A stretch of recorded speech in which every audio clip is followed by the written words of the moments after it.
एक भावनात्मक और प्रभावशाली कहानी। माँ की चिट्ठियाँ। बर्फ बहुत खूबसूरत लगती है। राहुल ने खिड़की से बाहर झांकते हुए सोचा, एक बड़ी आईटीआई कंपनी में नौकरी, आलीशान अपार्टमेंट और एक गाड़ी। जिस जिस जिंदगी का सपना उसने देखा था वो अब हकीकत थी।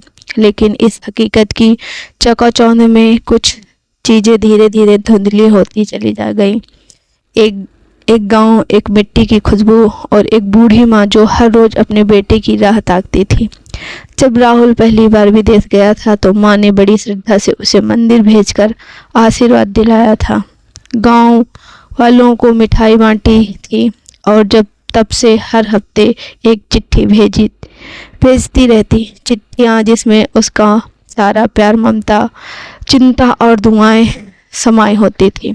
कभी उसने अपने घुटनों को दर्द की बात होती थी तो कभी मोहल्ले की खबरें, और हर बार अंत में एक ही वाक्य, ख्याल रखना बेटा, माँ दूर है लेकिन दुआओं में हमेशा पास है। शुरुआत में तो राहुल पढ़ता था, फिर धीरे धीरे उसे वो चिट्ठियाँ बोझ लगने लगी। एक दिन उसने फ़ोन पर झुंझलाते हुए कह दिया, माँ अब ये चिट्ठियाँ मत भेजा करो, अब ज़माना बदल गया है, ईमेल करो या वीडियो कॉल। माँ चुप रह गई, पर राहुल ने नहीं जाना कि उनके चुप रहने में कितनी टूटन छिपी है। एक दिन जब राहुल ऑफिस में मीटिंग से निकला तो उसको भारत से फ़ोन गया। बेटा, माँ अब नहीं रही। वो कुछ पल के लिए कुछ भी नहीं सुन पाया। वह बस चुपचाप बैठा रहा, जैसे शरीर में जान ही न हो। भारत लौटते समय उसे याद आया, आखिरी बार वो 5 साल पहले गया था, तब भी सिर्फ एक शादी में शरीक होने के लिए। माँ को देख कर भी ज़्यादा बात नहीं की थी। गांव का घर भी अब वैसा ही था, पर सन्नाटा गूंजने लगा था। माँ का कमरा जस-तस था, साफ सुथरा। एक कोने में पूजा की थाली और बिस्तर पर रखी एक पुरानी तस्वीर जिसमें राहुल की ड्रेस में माँ के साथ खड़ा था। अलमारी खोली तो उसने एक पुराना लकड़ी का बॉक्स था। खोला तो आंखें भर आईं।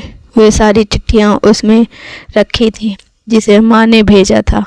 राहुल को याद आया, उसने इसमें से तो कितनी तो उसने कभी खोली तक नहीं थी। हर चिट्ठी में वही परिचित माँ की लिखावट, कांपते हुए हाथों में लिखी स्याही, और हर चिट्ठी में एक सूखी गुलाब की पंखुड़ी। एक चिट्ठी में लिखा था, पता नहीं तू मेरी चिट्ठियाँ पढ़ता भी है या नहीं, पर लिखकर ऐसा लगता है जैसे तुमसे बात हो गई हो। अब मुझसे ज़्यादा तो इन चिट्ठियों से ही रिश्ता बन गया। राहुल फूट फूट कर रो रहा। उसने हर चिट्ठी को सीने से लगाया, जैसे अब देर से ही सही वो माँ को महसूस कर पा रहा है।